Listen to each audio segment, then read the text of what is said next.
મહામંથનમાં હવે બીજા મુદ્દા પર ચર્ચા કરીશું અને એ મુદ્દો કે આજે 5 જૂન છે, વિશ્વ પર્યાવરણ દિવસ. પર્યાવરણ સંરક્ષણનું કેટલું મહત્વ છે એનો અંદાજ વધતા જતા ગ્લોબલ વોર્મિંગ, હવામાનમાં અસામાન્ય ફેરફારો, એ માવઠા પડવા, એ ઠંડીમાં ઘટાડો થવો, ગરમીમાં વધારો થવો, આ બધી પરિસ્થિતિ અને લુપ્ત થતા પ્રાણીઓ અને પક્ષીઓની સંખ્યા પરથી આપણે અંદાજો લગાવી શકાય કે આપણે આજે પર્યાવરણની હાલત શું કરી છે. પર્યાવરણનું રક્ષણ નહીં કરવામાં આવે તો પૃથ્વી પર જીવન મુશ્કેલ બની જશે. એ નદીઓ, પર્વતો, વૃક્ષો, પવન, સૂર્ય, ચંદ્ર આ બધાની સાથે આપણો ખૂબ જ નિકટનો સંબંધ છે. એને આપણે સન્માન કરીએ છીએ, પણ હકીકતમાં એક મનુષ્ય તરીકે આપણી લોભ વૃત્તિ, આપણી લાલચ એ પૃથ્વી પર સૌથી વધારે નુકસાન કર્યું છે. કોઈ પણ વ્યસન ન હોવા છતાં અમદાવાદીઓને આજની એક વાત કહેવી છે કે અમદાવાદીઓ રોજની અંદાજિત 51 જેટલી સિગરેટ પીવે છે. અમદાવાદના પોશ ગણાતા પશ્ચિમ વિસ્તાર કે જ્યાં તમે મકાનના અધધ ભાવ આપો છો અને ત્યાં તમે પોતાનું ઘર લો છો, ત્યાંની હવા કેટલી ઝેરી છે તો એ સૌથી ઝેરી છે. આપણા શહેરની વાત કરીએ, એટલી હદે હવા ખરાબ થઈ ચૂકી છે કે સિગરેટના ધુમાડા જેવી આ હવા બની ગઈ છે. એક ડેટા એવું કહી રહ્યા છે કે જો તમે સિગરેટ નથી પીતા તો પણ તમે શ્વાસમાં એ ધુમાડા જેટલું એ વસ્તુ લઈ રહ્યા છો. એક્યુઆઈના અમદાવાદના ડેટા અનુસાર જો તમે સિગરેટ નથી પીતા તો પણ હવામાં રહેલા ઝેરી તત્વોને શ્વાસ દ્વારા તમે અંદર લઈ રહ્યા છો. એ અંદાજ લગાવીએ તો એક વ્યક્તિ જે દરરોજ 1 સિગરેટ અથવા તો 1.5 સિગરેટ જેટલો ઝેર પોતાના શ્વાસમાં લે છે. હવે દિવસથી વધીએ, અઠવાડિયા પર આવીએ તો 11 સિગરેટ તમે પીધી હોય એટલું નુકસાન તમારા શરીરને થાય છે. મહિનામાં 51 સિગરેટ બરાબર છે. આ ઉપરાંત સમગ્ર અમદાવાદનો સરેરાશ એક્યુઆઈ 133, જે સામાન્ય રીતે સંવેદનશીલ અને જોખમી ગણવામાં આવે છે. છેલ્લા કેટલાય સમયમાં ગુજરાતમાં હૃદય અને ફેફસાને લગતી બીમારીઓમાં ચિંતાજનક વધારો નોંધાયો છે. તમે જ્યાં જુઓ ત્યાં બીમારી. રાજ્યમાં હૃદય અને શ્વાસ સંબંધિત બીમારીઓ રોજ નવા, આ બીમારીઓના 665 કેસ નોંધાઈ રહ્યા છે. રાજ્યમાં રોજ 665 કેસ. આંકડા પરથી આપ અંદાજો લગાવી શકો કે આપણે ક્યાં જીવી રહ્યા છે, જેમાં મોટા ભાગના દર્દી 40 થી ઓછી ઉંમર ધરાવતા હોય એવા દર્દી છે. આરોગ્ય વિભાગની ચિંતામાં ખાસ વધારો થયો છે. છેલ્લા 45 દિવસમાં શ્વાસની સમસ્યાના નોંધાયેલા દર્દીઓનો આંકડો હજારોની સંખ્યામાં છે, જે ગયા વર્ષની સંખ્યામાં ખાસો વધારો કહી શકાય. એટલે દિવસે ને દિવસે વધતું જતું પ્રદૂષણ, લાઇફસ્ટાઇલ, વધતો આપણો સ્ટ્રેસ, હૃદય અને શ્વાસ સંબંધિત બીમારીઓ આ બધાની પાછળ કારણભૂત છે. ગત વર્ષની વાત કરીએ તો 1 જાન્યુઆરી 2024 થી 15 જાન્યુઆરી 2024 દરમિયાન 10,200 જેટલા કેસ નોંધાયા હતા. એની સરખામણીએ આ વખતે આ વર્ષમાં 12,127 કેસ નોંધાયા છે. પ્રતિ કલાક 11, પ્રતિ દિવસ 270 દર્દીને હૃદય સંબંધિત સમસ્યાઓ થઈ રહી છે. ડોક્ટર્સનું, તજજ્ઞોનું માનીએ તો છેલ્લા કેટલાય સમયથી 40 થી ઓછી જેમની ઉંમર છે એવા યુવાનોમાં હૃદયના દર્દીઓ વધ્યા છે. દક્ષિણ ગુજરાત અને સૌરાષ્ટ્રમાં પણ યુવાનોમાં અચાનક હૃદય બંધ પડવાના એવા કિસ્સાઓ સાંભળ્યા છે આપણે. અને આ બધા જ કિસ્સા, બધી જ પરિસ્થિતિ, આ બધી જ મુશ્કેલી અને આ સવાલોને પર નજર કરીએ તો ગુજરાતીઓનો ધબકાર કેમ નબળો પડી રહ્યો છે. એક સવાલની સાથે કે ખૂટતા શ્વાસ, એમ છતાં આપણે કેમ બિંદાસ છીએ, એના પર કરીશું આ મહામંથનનો બીજો મુદ્દો.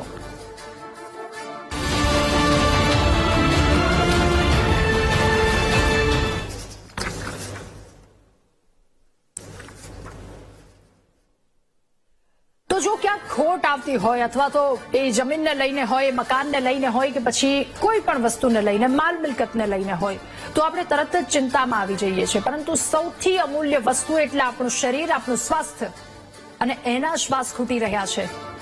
તેમ છતાં આપણે આટલા બધા બિંદાસ કેમ છીએ? કારણ કે શ્વાસની સમસ્યા, એ હૃદય સંબંધિત સમસ્યાઓ, ઘણી બધી સમસ્યાઓ છે. હવે આમાંથી કેવી રીતે બહાર નીકળી શકાય, કઈ પરિસ્થિતિ આપણે જ સર્જન કરી છે, આના માટે કોઈને દોષ આપવાની જરૂર નથી. આના માટે આપણે જ જવાબદાર છીએ અને આપણે જવાબદાર છીએ પરિસ્થિતિમાંથી કેવી રીતે બહાર નીકળી શકાય. ચર્ચા કરીશું. પલ્મોનોલોજીસ્ટ આપણી સાથે જોડાયા છે ડોક્ટર અવકાશ પટેલ. સર, આપનું ખૂબ સ્વાગત છે મહામંથનમાં. સર, આપને પહેલા તો એ સવાલ પૂછવો છે કે આજનું પર્યાવરણ, એ જે એક્યુઆઈની વાત કરીએ 133 આસપાસ, અમદાવાદની પરિસ્થિતિ પણ ખૂબ વધારે ચિંતાજનક. સિગરેટ નથી પીતા એ લોકોની પરિસ્થિતિ એવી છે કે રોજની 2 સિગરેટ પીવે એટલો ધુમાડો, એટલો એ પોતાને શ્વાસ શ્વાસમાં લે છે. શ્વાસ સંબંધિત સમસ્યાઓ ખૂબ વધારે વધી છે, યુવાનોમાં સમસ્યા વધારે છે. પહેલા તો આપ શું કહેશો? આ બધી જ વસ્તુઓ છેલ્લા કેટલાય વર્ષોથી આપણે બધા ચર્ચા કરી રહ્યા છીએ, પણ પ્રોબ્લેમ એ છે કે ચર્ચા કર્યા પછી એનું શું કરવું એના ઉપર આજ સુધી કોઈએ, મેં, તમે કે કોઈએ પણ આના ઉપર પગલાં ઉપાડવાનું વિચાર્યું નથી. પોલ્યુશનના કોઈ પણ બેઝિક મુદ્દાઓ સમજો તો જે લેવલ ઉપર એનું પોલ્યુશન થાય છે, જેમ કે ઇન્ફ્રાસ્ટ્રક્ચર સાઇટ છે, આપણા વ્હીકલ્સ છે, ઓક્યુપેશનલ જે પોલ્યુશનમાં વધારો કરી રહ્યા છે એ છે, અને બીજું કે એ થઈ ગયેલી વસ્તુને ઓછું કરવા માટે જે પ્લાન્ટેશન ને બધું જે કરવાની વાતચીત છે એ તો ઉલટાનું આપણે સમયની સાથે જે જગ્યાએ વૃક્ષો ને બધું છે સાઇટ્સને આપણે ક્લિયર કરીને ત્યાં આગળ ડેવલપમેન્ટના નામે નવી નવી વસ્તુઓ બનાવી રહ્યા છે. તો આ પરિસ્થિતિ અગર જો કન્ટિન્યુ રહે છે તો મને નથી લાગતું કે પોલ્યુશન ઘટવાના કોઈ પણ પ્રકારે એંધાણ અત્યારના તબક્કે દેખાઈ રહ્યા હોય.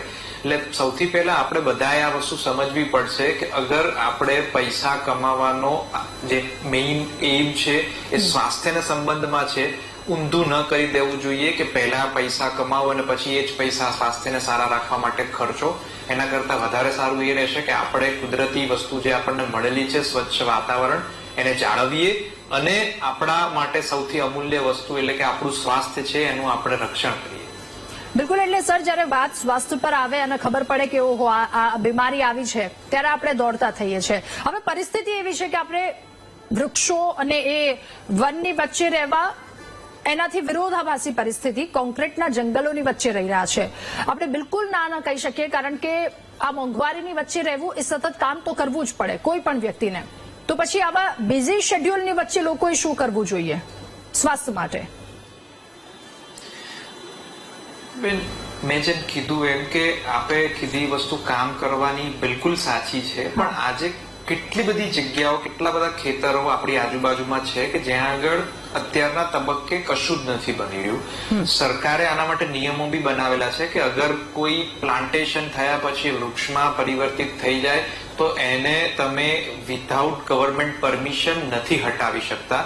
તો કશું જ નહીં તો વર્ષમાં એક વખત અગર આપણે એક ઝાડવું, કોઈ પણ પ્રસંગે, એ જન્મદિવસ હોઈ શકે કે આપણા પ્રિયજનોના સાથેની એન્ગેજમેન્ટ એનિવર્સરી કે મેરેજ એનિવર્સરી હોઈ શકે, એક પગલું અગર કોઈ દરેક વ્યક્તિ દર વર્ષે ખાલી એક વૃક્ષ એને ઉભું કરી અને પાલન કરવાની જો જવાબદારી લે છે કે જેના માટે તમારા વર્ષમાં ખાલી 5 મિનિટનો સમય અને એના પછી રોજ 5 સેકન્ડ પાણી નાખવાનો સમય છે, તો લગભગ 50% પ્રોબ્લેમ તો આપણે ત્યાં જ મોટો એને ઓછો કરી રહ્યા છીએ. એના પછી જે પણ પ્રદૂષણ વધે છે, જેમ કે સાધનોની વાત કરીએ તો ગવર્મેન્ટ આટલા પબ્લિક ટ્રાન્સપોર્ટેશન પ્રોવાઈડ કરી રહી છે, પણ દરેકને પોતાના પર્સનલ ગાડી, પર્સનલ સાધનો લઈને જવા છે.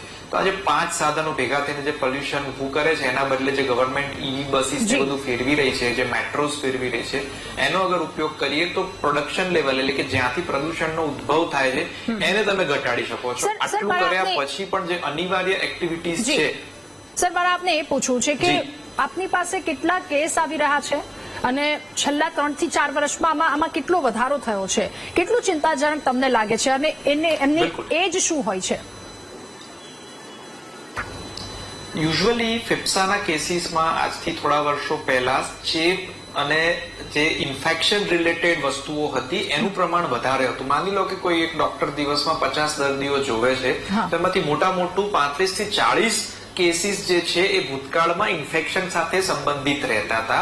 અત્યારે એ આંકડો ટોટલી એલર્જી અને શ્વાસ સાથે દમ, જે કહીએ છીએ કે શ્વાસ નળીઓમાં સોજા આવીને સંકોચાવાની જે પ્રક્રિયા છે, અસ્થમા, સીઓપીડી, એ બાજુ એનો ટ્રેન્ડ શિફ્ટ થતો અમે જોઈ રહ્યા છીએ કે જેમાં 50 માંથી મોટા મોટું 25 થી 30 કેસીસ અમે પ્રદૂષણના લીધે ઉદ્ભવેલી આ બીમારીઓના અત્યારે જોઈ રહ્યા છીએ.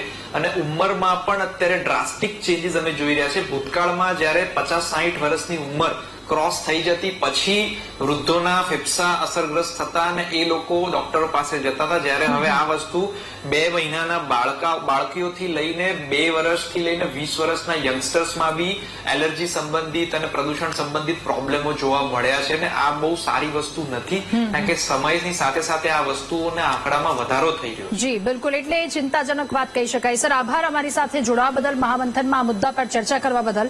તો શ્વાસ ખૂટી રહ્યા છે, જો કઈ વસ્તુમાં ઉણપ આવતી હોય, ખોટ આવતી હોય તો આપણે કેટલા ચિંતામાં મુકાઈ જઈએ છીએ, પરંતુ આપણા જીવનનું સૌથી મહત્વની વાત આપણું સ્વાસ્થ્ય, અને એમાં શ્વાસ ખૂટી રહ્યા છે તેમ છતાં આપણે કેમ બિંદાસ છીએ.